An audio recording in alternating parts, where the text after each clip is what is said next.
7 souls, bound by either destiny or a sadistic god, will tread lands afar, challenge great perils, and probably steal some stuff. They are the Misfits of Dawnwood. Chapter 2. The Ties That Bind. The forests outside of Rasper have always been a nuisance to the authorities of the town. The winding paths, tight-knit clusters of trees, and thick canopy always makes the region a convenient escape route for anyone wanting to avoid Rasper justice. After such a horrific run of bad luck, some much-needed solace is just what our protagonists need. As the shadows of the undergrowth chase away the dying light of the setting sun, a warm, crackling fire illuminates the darkness.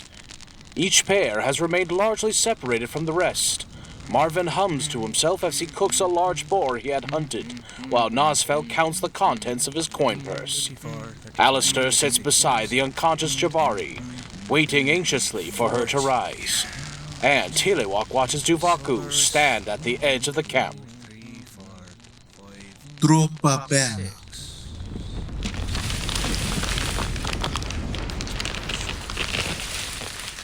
Oh, there. That wall of vines will keep you from being seen from the road. Where are you going? Tilehuac and I have to move on. The darkness will do well to hide our escape, and the greater the distance we put between us and Rasper, the better. Wait, what? What about what I... Boy, I know what you said. How Alistar and Jabari could help us find a new lead on our quarry, but please forgive me. But how will a disposed prince and his wayward guardian be of aid to us? No offense. Tilehuac, Tilehuac, Tilehuac, Tilehuac, Tilehuac, Tilehuac, Tilehuac, Tilehuac, Tilehuac, Tilehuac, Tilehuac. Oh, hold up there, big guy. I hear you. I know what you said. We do need allies indeed, but understand where I'm coming from. We have no leads. We have no trail, and every breath those bastards take is an insult to MacLeod. Tilehuac, Tilehuac, Tilehuac, Tilehuac. Oh, forgive me, big guy. I didn't mean it like that. I just need to collect my thoughts, is all. Give me a moment. Tilehuac, Tilehuac, Tilehuac, Tilehuac. Oh, comfy log. Anyone got a drink? I think I might have something. A man after my own heart! You're a godsend! Here you go. Ah, good old-fashioned wineskin.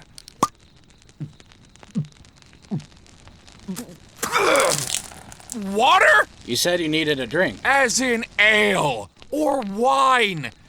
Gods, I'll even take grog at this point. Oh, oi. Quiet down, you lot. The wall of vines may conceal us, but it doesn't dampen our voices. What a night. I'm sober. I'm sharing a fire with a group of morons. I'm sober. My only bodyguard is unconscious. And I'm sober. You mentioned that already. Piss all the way off, Marvin. Ugh. You got something to say, Half Pint? Half Pint? Nazfel, he's a prince. Really? Honestly, from where I'm sitting, I don't see it. Then you can piss off, too. Is it true what they said? Did you kill King Doravinus? I said piss off! Listen here, You won't say anything. Enjoy your little nap. Does anyone have any water? Yeah, here.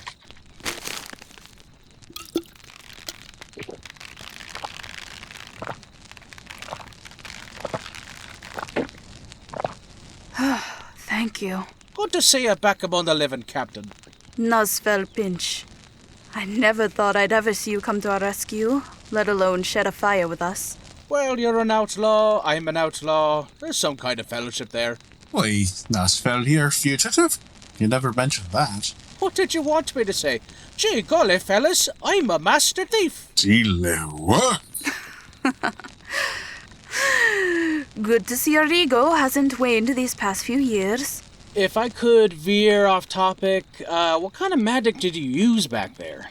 When you made everything freeze like that? Can you give me 1 second to compose myself? 1. Well? The man fancies himself a comedian. Here, thank you again.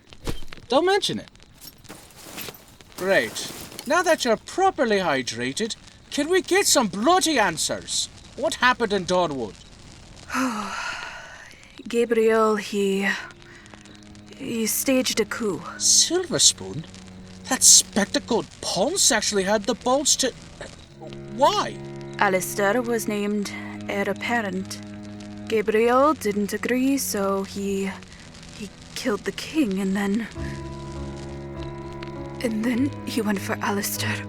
The prince closes his eye and tries not to remember, but the memory comes flooding back before he can stop it. Jabari's words carry him back to that night, 2 months ago. That night when his entire life changed. As he falls to the ground, Alistar stares at the hunk of meat beside him, the motionless fingers, the lean muscle. It is his left arm, once a part of him, now so far away. How many whores have those fingers caressed? How many cups of ale did that hand grasp? Just the thought of you profaning the king's blade with it makes me sick. Gabriel? Please! This is what must be done, Alistar. Dawnwood needs a proper king. Dawnwood needs me, King Gabriel, the rightful sovereign, the light of the star and the heat of the sun, embodied as one. I will not allow you or Father to stand in the way of our kingdom's prosperity. Father? Oh, God. Gabriel, what did you do? Gabriel's sword lashes downward before Alistar can react. Searing, burning agony follows as he loses sight in his right eye. Blood and eye fluid rushes down his cheek before he clamps his remaining hand over it. Hold still, damn you! No. Please. With blinding speed, the Kingslayer sinks his thumb into the bloody socket that was Alistar's right eye. Goodbye, and good riddance, brother. Alistar, his vision blurred by his intense agony, can only watch as the silhouette of Gabriel lifts the blade high.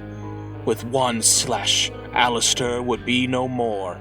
Nothing but a footnote in the history of Gabriel's reign. He awaits the killing blow. Gabriel! Alistar's eye opens, and he sees the vague shape of Jabari standing in the light of his open doorway. In her hands is her halberd, ready to strike. Do not interfere, Captain. This must be done. Jabari's gaze locks onto Alistar. The missing eye, the severed limb. The sight alone causes bile to rise in the back of her throat. It is grisly work, yes, but it is necessary for the glory of Dawnwood. No! This is not the answer! Stop this! You have a choice, Captain Iluze. To stand on the wrong side of history, or to stand by your king. Now choose.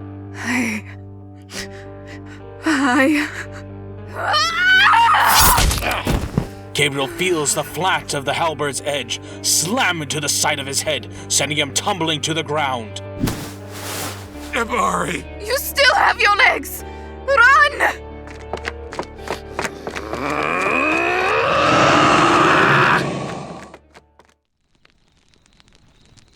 We were almost cornered, just before we were about to reach Alistar's hidden tunnels. So I had to use the magic you witnessed in Rasper. It was the first time in many years. I only stopped time for half a minute, but it was enough to give us enough of a head start to escape the city in a wagon. Sadly, the horses in the wagon didn't survive more than 3 days. Tilehuac. I have to be wary of how long I use this power. For every 10 seconds time is frozen, it takes 1 year off of my life. Shabdi and Vishkanya may be long living compared to humans, but the physical toll alone leaves me vulnerable. Jabari focuses on a few scant strands of hair, new silver locks intermingling with the black, a reminder of the toll taken. With a grimace, she rips them out and tosses them into the fire. I had hoped we could escape to Maria, but Gabriel shut that door on us. Oh, excuse me, Miss Jabari, but, what is in Labaria you suspect would help you against them? A realm of people who aren't too familiar with Dawnwood aristocracy. It'd be a place to lay low. Consider our options. So, what you're saying is you have no charted course and no plan. Oh, and I could only conclude that with your involvement, Mr. Nazfel, that your involvement in their release, this Gabriel fellow will be most likely searching for you too. Tilehuac. I may it forever us as well. Oh, how could this get any worse? We could kill him.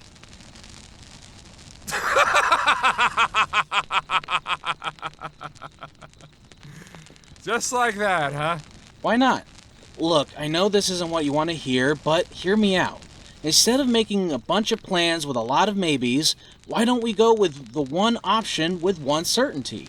If we win, we win, and if we lose, well, we were going to die anyway. But at the very least, we could say we didn't die like cowards. It hurts me to say, but I think we should do it. Why, if we can't escape the storm, well, might as well face its tempest. Tilehuac. Jabari, you know this probably won't end well. Probably not. Crushing defeat and violent death is almost a certainty. Almost certainly. I am too sober for this. Fine. Let's go back. Maybe I can get a few more drinks and pleasurable nights in before I shuffle off this mortal coil. Then it's decided. A myriad of misfits running off to save Dawnwood. It is as you said, Alistar.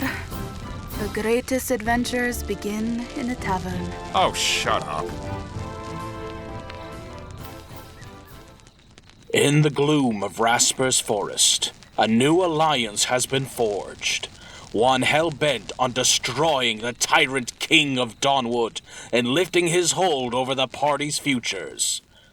Meanwhile, in the darkness of Rasper's prison, a fragile alliance has been dissolved, leaving Thymos blackguards stewing in a musty cell and bound with magic-suppressing cuffs.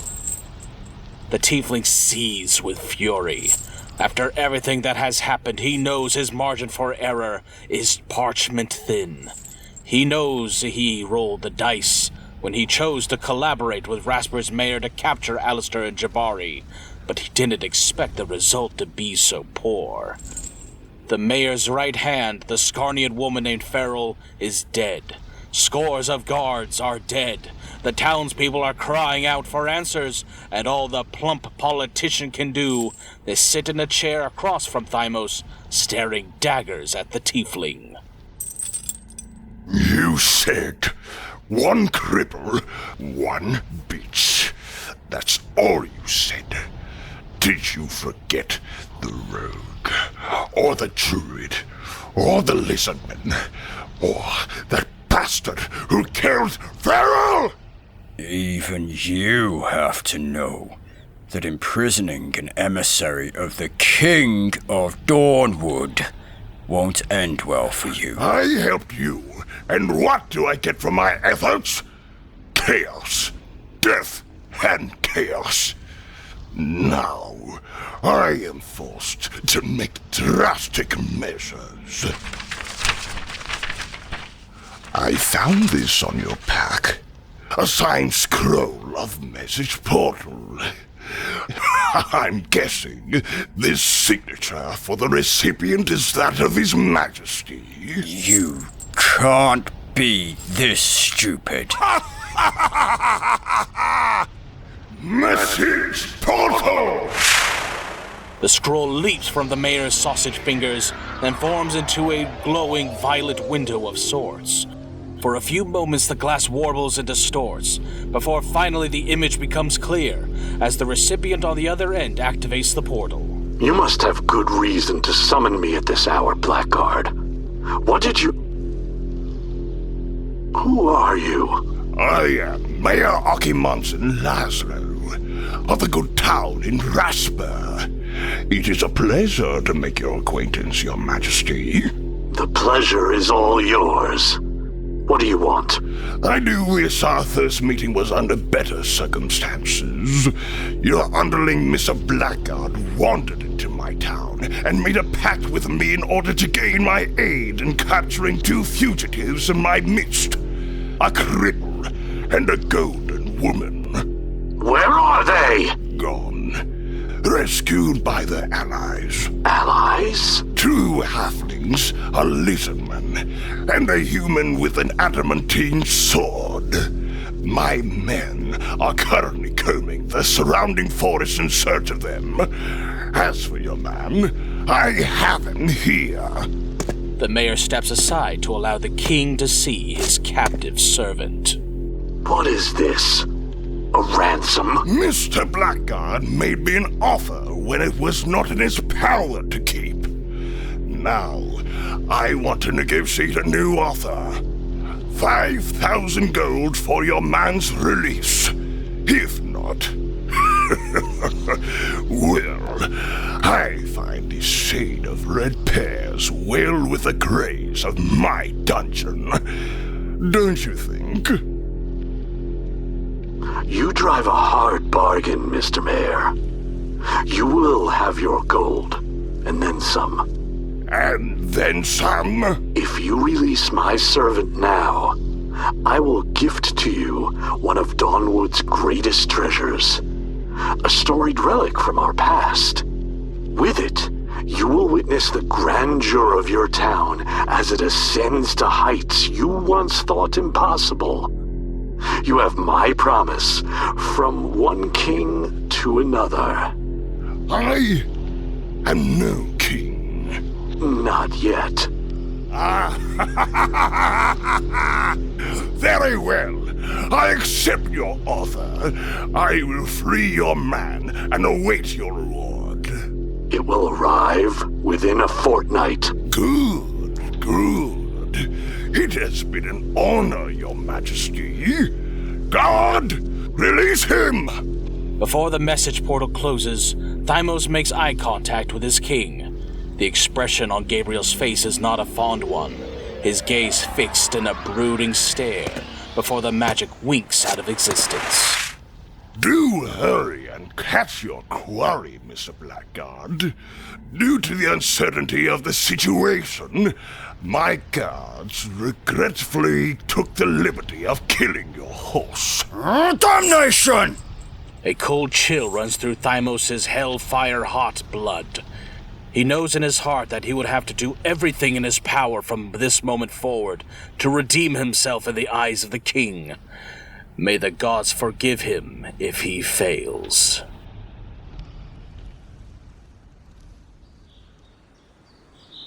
When the sun rises the next morning, the forest becomes something more traversable.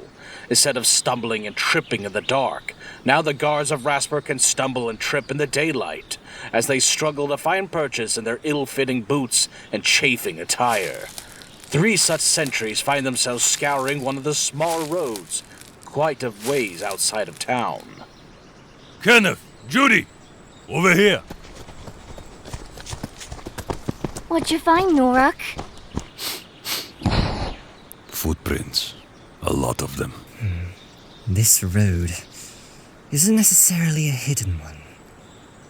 Lots of folks probably pass through here. No. These are recent. And see these deep ones here? Don't those look like the kind of tracks that big lizard would have left? Looks like they're heading southeast. They're running. Yeah, they're running. Out of a skillet and into a partner. Oh, shit. Is that where this road goes? Where? What are you guys talking about? They're going to Waterton City. Well, our job's done then. Let's head back and see how bad Morton's concussion is. God's willing that hit he took made him forget about my tab. And mine.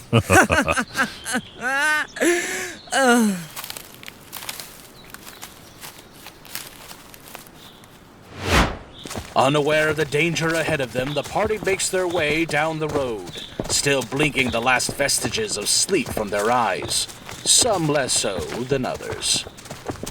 We should do fake names! Oh, this ought to be good. Nazfel, you'll be Ambrose Lightfoot. And Jabari, you'll be Crimshaw, the happily married spouse of Connor. Marvin's gaze falls on Alistar as he mentions the last part. Wait, I'm Connor? Well, you two are a couple, aren't you? Oh, gods, no! I feel sick. Did I misread the signals? What signals? The I swore to protect you because I love you vibe. Is that not a thing? Not at all a thing. I'm his sworn protector. I serve him out of a sense of duty and compassion, not that! Would you stop laughing? What? I thought you two made for a fine A blur of motion and a well-placed kick later, Nazfel is doubled over, clutching his groin. Say that again, and I'll make it hurt. I'm already hurting. Anyway, Tuvaku, you'll be Oakhammer, the sworn guardian of the grove of your favorite tree, the ficus.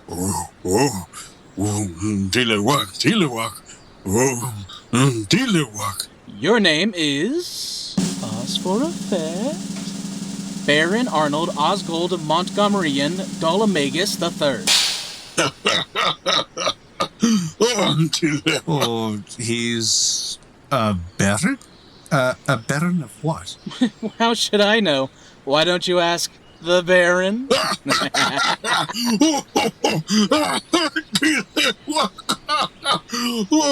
Alright, so I'm Connor, she's Crimshaw, he's Baron whatever the hell you said, he's Oak, and the nutless wonder is Ambrose.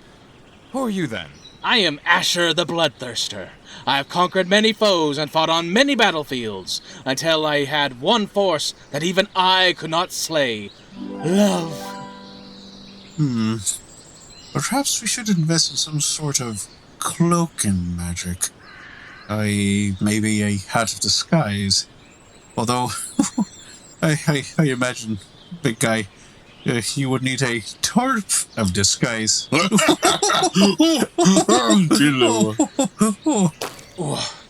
Give me a couple of evenings to work, and I'll find us that kind of budget. No, Nazfel. I may be a fugitive, but I will not tolerate thievery during this journey. What you gonna do, Captain?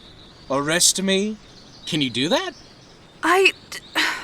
You... just... don't let me see you. You never did. Good, because while I love the joyful banter in the middle of the forest road, it's been almost 24 hours since my last drink. If we could please get a move on, I'd be very grateful. Whatever you say, Connor.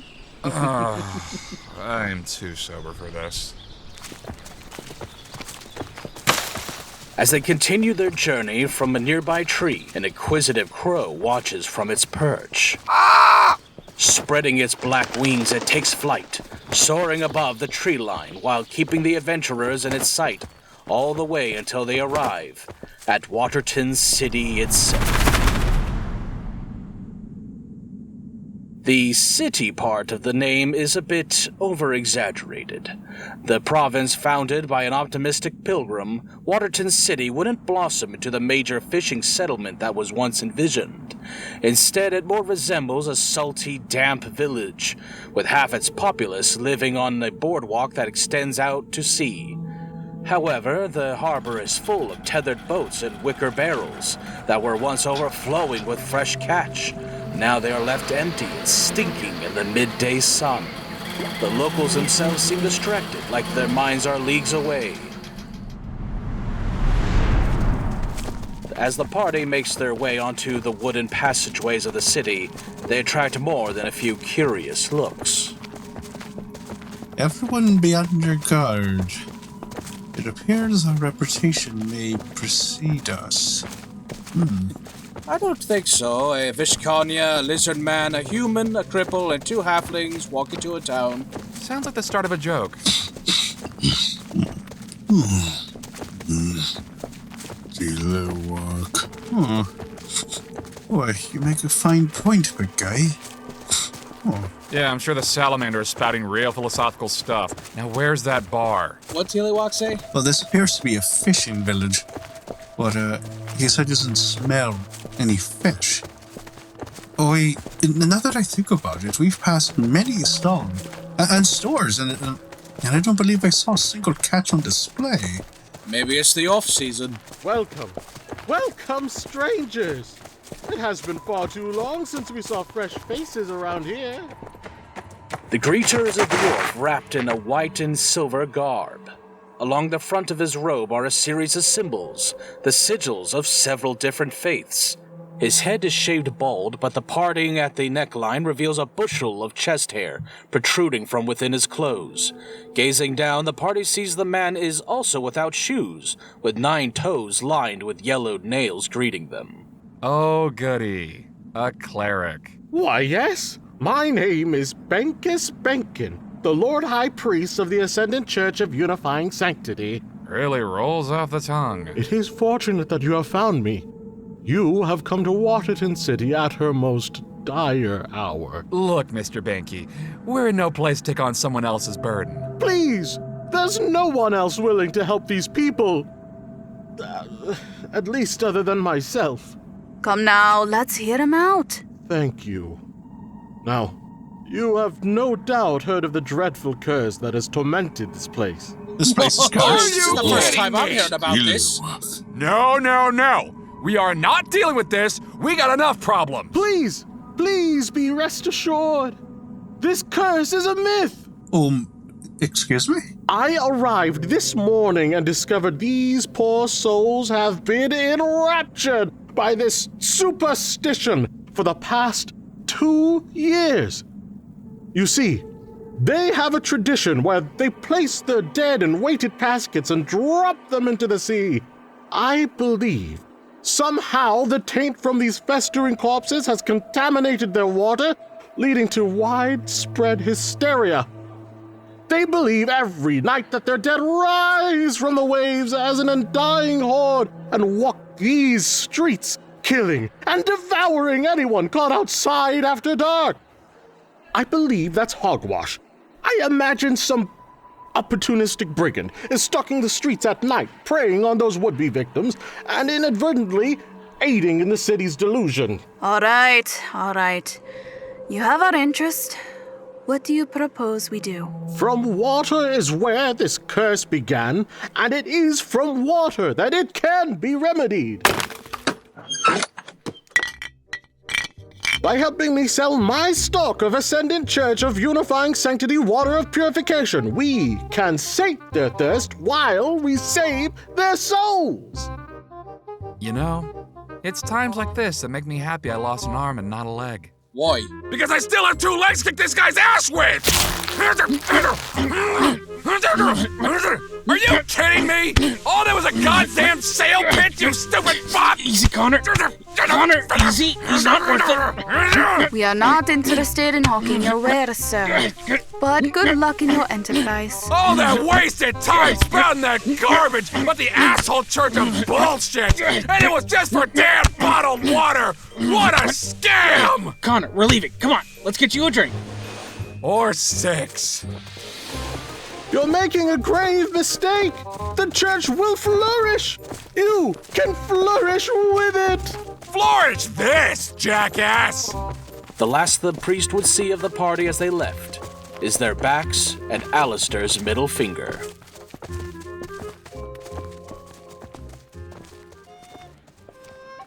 Another ale over here, Hollus! Yeah. Give me a minute. I'm in the middle of a story. Hollus, I really want to get back to work. The movement helps me stay awake. In a minute.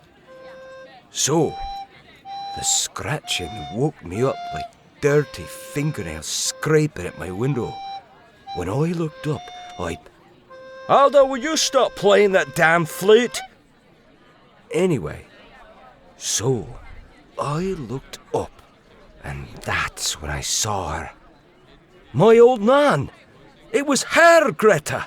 That sounds terrifying. It was. I've never been so scared. She just stood there, at my window, staring at me, scratching at the glass. And just when I got my axe, the sun started to rise, and she left. Gods above, I don't think I can go home tonight. Hollus! If you keep shouting, I'll shove that ale down your damn throat. Good! That's what drink it is! Ugh, just sleep under the bar tonight. I'm going back to work. What are you laughing at, Aldo? Hey, Greta, my zombie grandma tried to get into my house. Can I stay with you tonight? That's not... Shut up! That wasn't what I was doing. Uh-huh. Now, I do believe one of your customers would like an ale. Aren't you supposed to be fishing?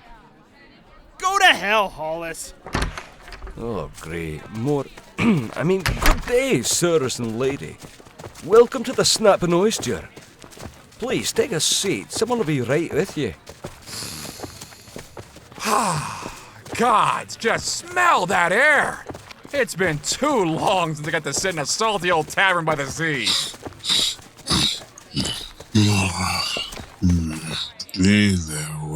Tilehuac. Big guy. What did he just say? Oh, nothing of importance. Let's just take a seat and we'll plan our next move. Splintery chairs, wood rot on the table.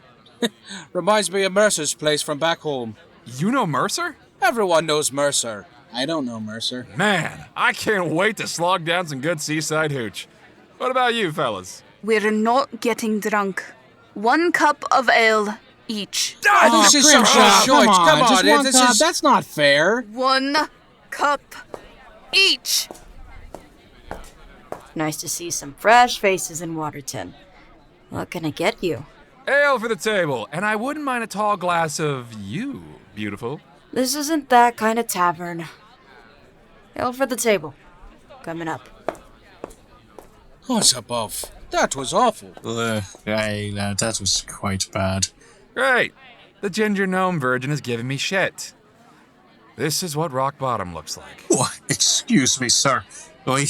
I, for your information, am a leprechaun. And I'm the prince of... Son of a whore, that hurt! Keep your damn mouth shut. We're already attracting attention by being outsiders. We don't need you making a scene. There's a woman who just slapped a cripple across the face. Ale for the table. 1 for you, 1 for you, 1 for you, and you, and you, and you. There. Anything else? Ah, mother's milk.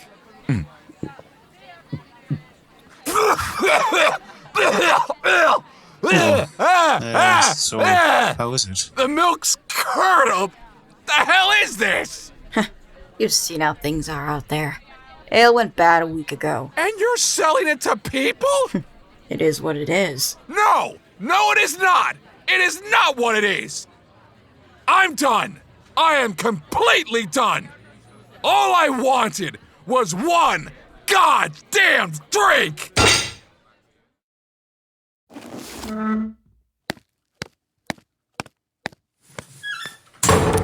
I'll go get him.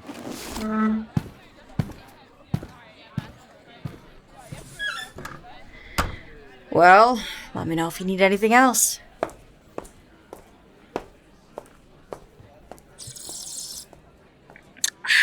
Are you really drinking that? It's no Bush's place, but I've had worse. It is well after midday by the time Marvin finds Alistar sitting on the beach, his bare feet buried in the sand. The waves occasionally climb far enough to constrict his ankles before receding. Marvin takes a seat beside Alistar, leaning back and looking out over the horizon. The water is so cold in the north. At least compared to Dawnwood. Water's always warm there. Even in the dead of winter. You can jump in and the water feels just so damn great. Until you get out. Oh, yes. And you get so cold that it shrinks right off. What does? Your naivete is refreshing, Marvin. You gonna yell at me for running off? I don't feel like yelling. I know. I'm acting like a baby because of one drink. Sobriety sucks when your life is in the latrine. I don't know. I think things are looking up. You survived your own execution, joined up with a group of people who want to keep you safe. You got to experience a fine Waterton beverage. And you get to say that the North Coast has cold water. Maybe things are rough now, but times change. You're good at pep talks. You know that? Thanks. I try. So what's your type? What? My type? Yeah. Do you like them slender? On the larger side? Human? Elf? Half and half? Come on, I'm curious. I mean, race doesn't really matter to me. Human, elf, green skin, dwarf. I really don't have a set preference. I feel like that'd be wrong. Really? Wow. I didn't really expect you to be so diverse. And who do you prefer? Men? Women? Either or. It doesn't really matter. With a smile, Alistar scoots closer to Marvin. Maybe this quest won't be so bad after all. Doesn't seem like it. From the sounds of it, we'll have plenty waiting for us in Dawnwood alone. I hope your brother is strong. I think that's my type. What the hell are we talking about here? You were asking my type, right? Like, my favorite type of enemy? Your favorite type of... What? Marvin, you're precious. You know that? No, I didn't know I was precious. It's just that... Alistar and Marvin look behind them to see a crow sitting in the sand, watching them with beady, lifeless eyes. You were saying? I was just saying that you... It's nothing. Don't worry about it. Faster than the crow can react, Marvin draws his longsword and drives it down into the sand, splitting the bird in half. It's rude to interrupt! That was weird. What's going on? Marvin turns to look at the carcass of the crow, watching it instantly melt into a pile of black maggots. That can't be good. Oh, shit! Look! From the depths of the ocean rises a stinking tide of bloated, rotting flesh and yellowed bones. A horde of shambling corpses, rendered grotesque by the passage of time and the ravages of the salt water, staggers onto the shore to the horror of the citizens.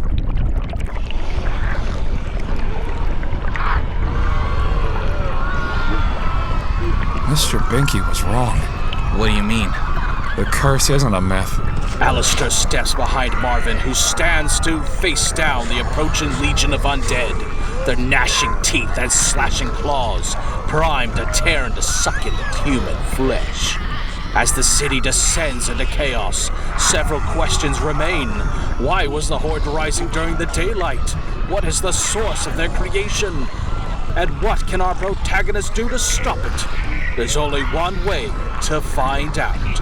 Subscribe to Path of Dragons Radio and ring that bell so you don't miss the next terrifying chapter of the Misfits of Dawnwood.